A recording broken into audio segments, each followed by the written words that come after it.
Le mot paix est courant dans la plupart des langues. Quand on parle par exemple de traité de paix ou des temps de paix, on entend l'absence de guerre. Dans la Bible, le mot paix peut traduire l'absence de conflit, mais il indique également la présence de quelque chose de meilleur à la place. Dans l'Ancien Testament, le mot hébreu pour la paix est shalom. Et dans le Nouveau Testament, le mot grec est eirene. Le sens premier de shalom est complet ou entier.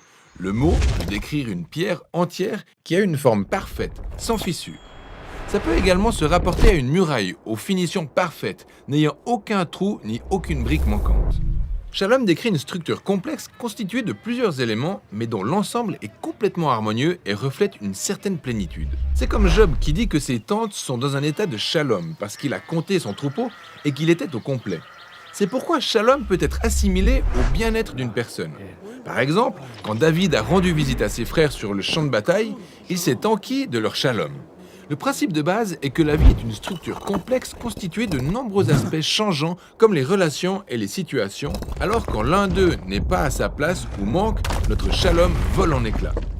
La vie n'est plus dans son état de plénitude et doit être restaurée. Voilà en fait le sens premier de shalom quand on l'emploie comme un verbe. Au sens littéral, apporter le shalom veut dire combler ou restaurer. Alors, Salomon apporte le shalom au temple inachevé quand il le termine.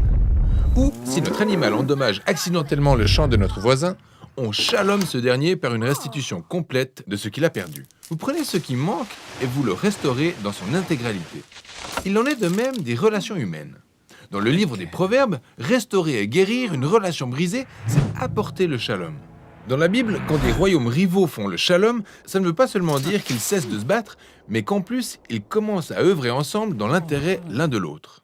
Cet état de shalom est ce que les rois d'Israël étaient censés cultiver, mais ça s'est rarement produit.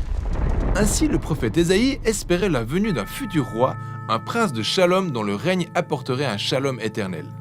Un temps où Dieu ferait une alliance de shalom avec son peuple, rectifierait tous les torts et réparerait tout ce qui était brisé. C'est pourquoi la naissance de Jésus dans le Nouveau Testament a été annoncée comme l'arrivée d'Eirene. Rappelez-vous, c'est le mot grec pour paix. Jésus est venu offrir sa paix aux hommes. Il a d'ailleurs dit à ses disciples « Je vous donne ma paix ». Les apôtres ont affirmé qu'à travers sa mort et sa résurrection, Jésus avait rétabli la paix entre Dieu et les hommes dénaturés. Car il a totalement rétabli la relation brisée entre les hommes et leur Créateur. C'est pourquoi l'apôtre Paul peut affirmer que Jésus lui-même est notre eirene. Il incarnait en tout point l'homme que j'étais destiné à devenir mais échoué à être, pour finalement me faire don de sa vie. En conséquence, les disciples de Jésus sont appelés à être des artisans de paix.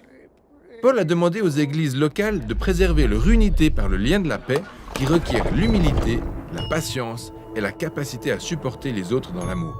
Devenir un artisan de paix, c'est participer à la vie de Jésus, qui a tout réconcilié sur la terre et dans les cieux, ayant rétabli la paix par sa mort et sa résurrection. La paix requiert de ce fait un travail de longue haleine, car ce n'est pas simplement l'absence de conflit. La véritable paix consiste à prendre ce qui est brisé pour le restaurer dans son entièreté, soit dans nos vies, dans nos relations ou dans notre monde. Et c'est ça, le sens du riche concept biblique qu'est la paix.